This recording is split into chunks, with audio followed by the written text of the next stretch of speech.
kita sudah ketemu dengan saudara Farid, ya, Wafi ya, Wafi mana Wafi? Farid kan, kamu sini dong. Dan saya didampingi oleh Farid, oleh Wafi dan Ibu Ade. Lalu kemudian karena Rahmat kemarin ada pendampingan di Polda Metro. Jadi saya update bahwa kemarin saya, Fadel, Martin sudah diperiksa di Polda Metro terkait laporan Nikita Mirzani terhadap saya tentang yang membuka data kependudukan Undang-Undang Kesehatan. Alhamdulillah semua berjalan dan kita sudah dapat cerita bahwa Loli juga menjelaskan apa yang saya jelaskan. Nah, lalu kemudian sekarang ini di Polres Metro Jaksel sedang menunggu hasil visum. 1-2 hari ini ada pemberitahuan dapat hasil visum, maka langsung dipanggil Nikita Mirzani. Kemudian kasus laporan saya Undang-Undang IT, itu saya dihubungi penyidik untuk kita koordinasi ke sana. Ada perbaikan sedikit. Laporan Pak Umar terhadap Nikita Mirzani juga sedang dalam proses. Jadi nggak ada yang tertunda. Nah, baik, itu poinnya ya. Nah, poin yang kedua tentang tadi sekali lagi Hotman Paris. Kalian harus datang supaya terbuka semua mata. Karena tidak boleh saya ungkap di sini kecuali di persidangan. Dan itu boleh live. Nah, yang ketiga tentang ombudsman. Kemarin saya dengan Wafi dan Bu Ade ke ombudsman. Ombudsman itu punya kewenangan untuk melakukan pemeriksaan terhadap administrasi penanganan sebuah masalah institusi to institusi. Dan dalam hal ini adalah terkait dengan pelayanan publik. Boleh pribadi, boleh organisasi. Dan justru selama ini posisi ombudsman itu kurang ter-up di media karena mungkin perannya tidak dijelaskan. Sebenarnya kalau dilihat dari segi hak asasi ada di Komnas HAM, dari segi administrasi dan kewenangan pelayanan publik yang tidak melaksanakan tugas dengan baik ada di ombudsman. Saya yakin lewat kasus Loli ini akan terungkap ke permukaan. Nah, dalam hal penanganan perkara atau kasus ini yang kami laporkan, pihak ombudsman telah menunjuk Pak Farid untuk berkoordinasi dengan Wafi dan Rahmat tentang dokumen-dokumen yang akan kami tambahkan, begitu ya. Dan hal ini tentu kami tidak akan anggap ini main-main. Setelah dari sini saya sudah punya agenda akan ke DPR RI, bertemu dengan Komisi 3 DPR RI dan komisi yang menangani perempuan dan anak. Nanti kita akan lihat seperti apa, kapan nanti saya info kepada teman-teman. Begitu. Tapi kabar Loli sendiri udah ke-update belum, Bang? Apa? Kabar Loli sendiri ke Abang udah ke-update? Ya, saya tidak punya kewenangan untuk memaksa di mana Loli berada. Yang punya kewenangan untuk mengetahui di mana Loli berada itu ada di Komnas HAM, ada di Ombudsman, ada di Kementerian PPA, ada di KPAI.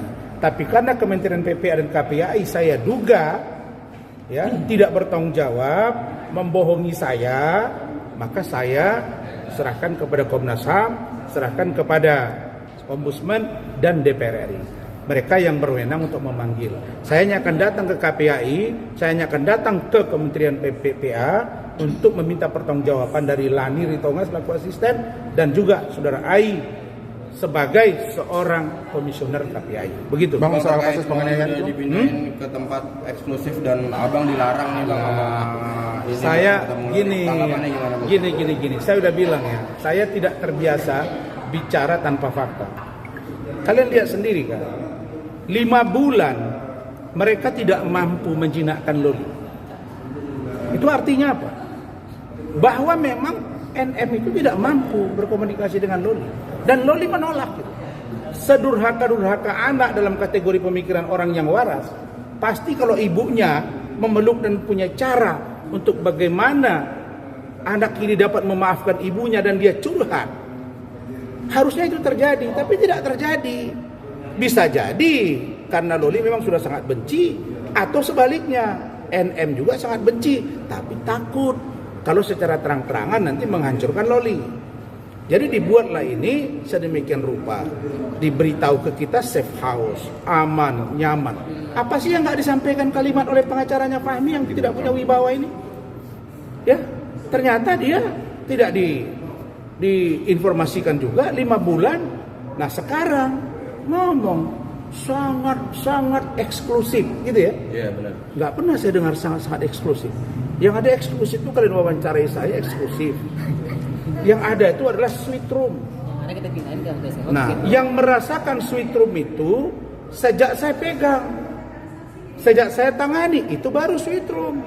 Saya pastikan dia Jumat, Sabtu, Minggu, Senin, Selasa, Rabu, Kamis, Jumat 8 malam.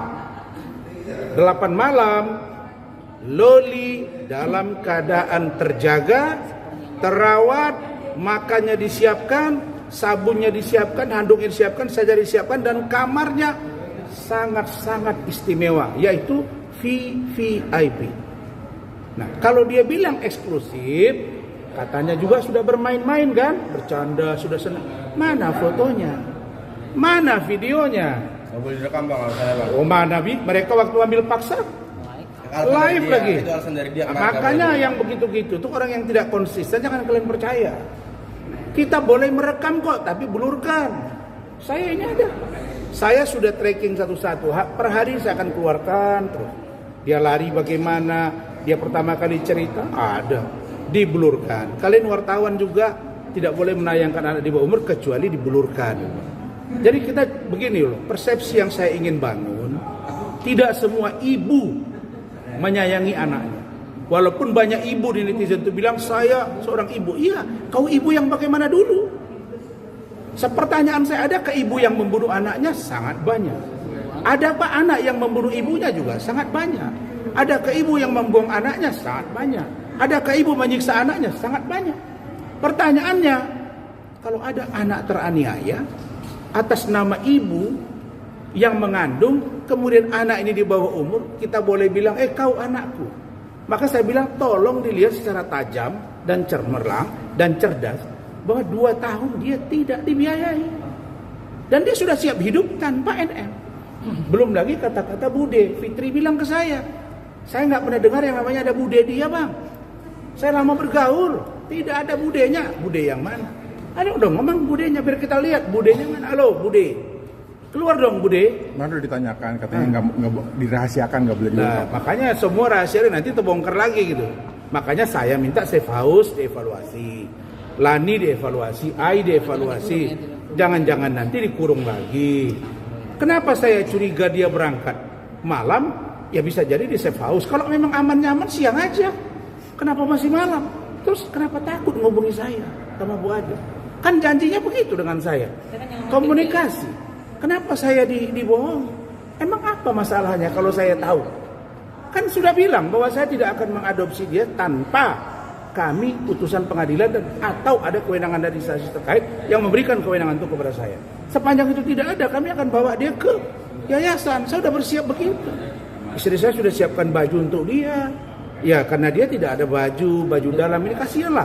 Pakaian apa termasuk deodoran dan lain-lain itu sudah disiapkan semua. Kamar sudah disiapkan, wartawan sudah cek. Tapi Loli, seandainya kamu melihat pembicaraan Om ini, jangan ragu, jangan takut. Sampaikan keluhan kamu. Kalau kamu teraniaya, keluar dari situ. Ya, cari Om, kita bawa lagi kamu ke instansi terkait, ke Komnas HAM, ke Ombudsman, ke DPR RI. Saya akan bawa, selamatkan anak itu, atau perlu ke Mabes Polri. Karena itulah saya minta agar kanit PPA-nya itu ditindak. Karena citra ini nggak pantas. Ai juga komisioner KPI nggak pantas mereka di situ. Lani juga nggak pantas. Safe house apalagi. Saya kira begitu. Jadi banyak yang nanya Bu Ade, bagaimana Bu Ade menangani ini? Apakah kami masih menunggu? Ya, silakan. Ya, Bu Ade, silakan. gimana Bu Ade responnya? Loli akhirnya dugaan balik ke keluarganya. Ya saya hanya berharap karena Loli kan sempat bercerita, sempat curhat, nangis di situ kan. Kita juga melihat Loli tertekan di situ, Loli sangat ketakutan kan. Ya saya hanya berharap dan berdoa semoga Loli dalam keadaan baik-baik, tetap selalu dilindungi Allah Subhanahu Wa Taala. Loli saya yakin Loli anak yang kuat, anak yang hebat, dan dia anak yang pintar, anak yang cerdas. Pokoknya kita lihat dia tuh memang benar-benar tidak ya seperti yang dikatakan netizen kan, durhaka apa segala macam. Dia anaknya nice. Jauh. Dan saya minta tolong kepada netizen, janganlah bully seorang Loli ya. Loli ini bukanlah anak dewasa. Dialah anak-anak di bawah umur yang anak remaja yang masih butuh arahan, yang masih butuh nasihat, yang masih butuh rangkulan dari. Masih syukur dia bisa hidup di luar negeri, cari makan sendiri. Tuh, masih syukur loh. Dia tuh emang hebat loh, kuat loh. Kalau saya nggak kuat, saya beneran kalau saya jadi dia, saya nggak kuat loh, beneran. Makanya pada malam itu kami tersentuh gitu loh. Kok awalnya saya bilang ke Bang Rasman, aduh ini masalah lagi ntar gitu kan, dan ternyata emang bener kan, sampai kami dipukulin kan waktu di Polres kan. Nah gini, saya juga bingung nih, saya minta tolong nih kepada Bapak Kapolri ini ya.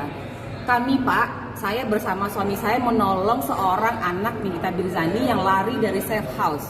Yang dia berkata di safe house itu dia tidak merasa nyaman, dia digabungi dengan anak ODGJ, dengan HIV, sipilis, open BO dan lain-lain. Dan anak ini mengatakan dia tidak pernah dikunjungi ibunya, tidak pernah diberi kabar oleh ibunya, dan tidak pernah berkomunikasi dengan ibunya. Dan pada saat itu si anak ini menunggu ibunya datang melihat dia, memeluk dia. Tapi apa yang terjadi, anak ini kami bawa ke kantor polisi, kami dipukuli secara babi buta. Kami seperti orang kesurupan dia memukuli kami.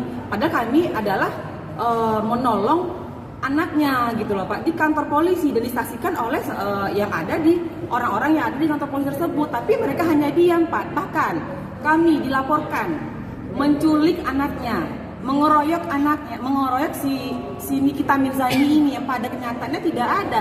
Di CCTV itu ada. Tolong Pak Kapolri, ada apa ini dengan Polres Jakarta Selatan? Kenapa seperti ini? Saya paham semua warga negara itu berhak untuk melapor, tapi kan laporannya itu mesti harus nyata Pak, tidak dibuat-buat gitu loh Pak. Saya minta tolong Pak Kapolri, ada apa ini dengan Polres Jakarta Selatan gitu loh Pak. Kami hanya membantu di sini, kami tidak melakukan tindakan kriminal loh Pak. Kami hanya menyelamatkan seorang anak, membawa ke kantor polisi gitu Pak. Terima kasih. Bu Ade dalam artian sempat khawatir ya ketika Loli hubungin Bang Rasman. Saya khawatir karena kita tahu ibunya kan memang rada-rada kan, memang aneh gitu kan, seperti seperti Bang Rasman membela Fadel, malah si Nikita menyerang Bang Rasman kan. Dan saya ketahui kak dulu tuh kalau nggak salah ya Ibu Elsa dulu kan jadi pengacaranya si Dito. Si Dito siapa sih? Saya nggak tahu. Suaminya yang lama gitu kan. Tapi yang diserang malah Ibu Elsa, dan dilaporkan Bu Elsa, ini ada apa? Ini kan aneh nih orang kan. Ya masalah dengan orangnya, jangan dengan kita. Kita ini kan hanya membantu. Jadi saya udah komunikasi dengan Kapolres, sudah direspon ya, Kasat, Polda, Bareskrim, Mabespori, bahkan pejabat utama Mabespori. Itu mereka respon, dan saya sudah masuk. Kita lihat saja. NM seperti mana kata tim saya, tinggal nunggu waktu tersangka dan diproses persidangan. Yakinlah kalian lewat saya deh, insya Allah akan tersandung batu dia.